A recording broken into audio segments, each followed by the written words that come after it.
June 16, 2025 ప్రాతఃమురళి. మధురమైన పిల్లలు, సదా ఈ సంతోషంలో ఉండండి. మమ్మల్ని చదివిస్తున్నది దేహదారులెవరూ కాదు, అశరీరి అయిన తండ్రి శరీరంలోకి ప్రవేశించి విశేషముగా మమ్మల్ని చదివించడానికి వచ్చారు. ప్రశ్న: పిల్లలైన మీకు జ్ఞానం యొక్క మూడవ నేత్రము ఎందుకు లభించింది? జవాబు: మన శాంతిధామాన్ని మరియు సుఖధామాన్ని చూసేందుకు మనకు జ్ఞానం యొక్క మూడవ నేత్రము లభించింది.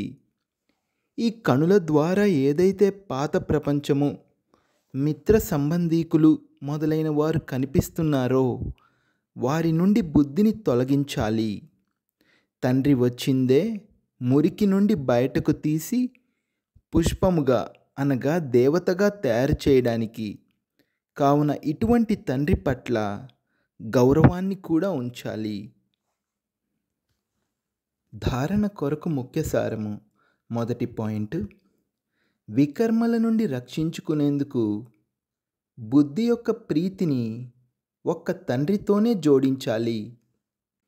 ఈ కుళ్ళిపోయిన దేహం యొక్క అభిమానాన్ని వదిలేయాలి. రెండో పాయింట్: మనం యోధులము.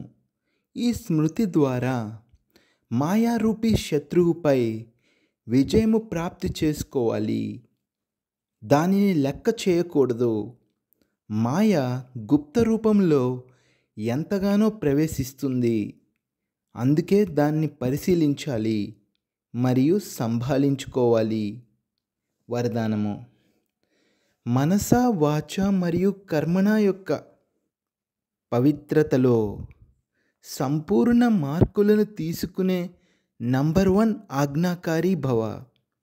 వివరణ: మనస పవిత్రత అనగా సంకల్పాలలో కూడా అపవిత్రత సంస్కారాలు ఇమ్మర్జ్ అవ్వకూడదు. సదా ఆత్మిక స్వరూపము అనగా భాయి భాయి, సోదరులము అనే శ్రేష్ఠ స్మృతి ఉండాలి. వాచాలో సదా సత్యత మరియు మధురత ఉండాలి. కర్మణలో సదా నమ్రత, సంతుష్టత మరియు హర్షితముఖత ఉండాలి. ఈ ఆధారము పైనే నెంబరు లభిస్తుంది. మరియు ఇటువంటి సంపూర్ణ పవిత్ర ఆజ్ఞాకారి పిల్లలకు తండ్రి కూడా గుణగానము చేస్తారు.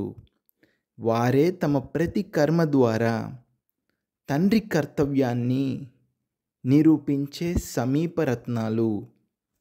స్లోగన్: సంబంధ సంపర్కాలు మరియు స్థితిలో లైట్గా అవ్వండి, అంతేకాని దినచర్యలో కాదు. అవ్యక్త ప్రేరణలు. ఆత్మిక స్థితిలో ఉండే అభ్యాసం చేయండి. అంతర్ముఖులుగా అవ్వండి.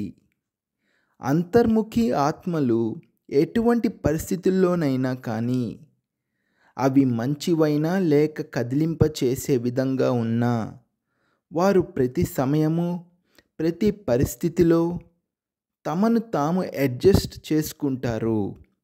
వారు ఒంటరిగా ఉన్నా లేక సంఘటనలో ఉన్నా 2 పరిస్థితుల్లోనూ అడ్జస్ట్ అవ్వటము, ఇదే బ్రాహ్మణ జీవితము. ఓం శాంతి.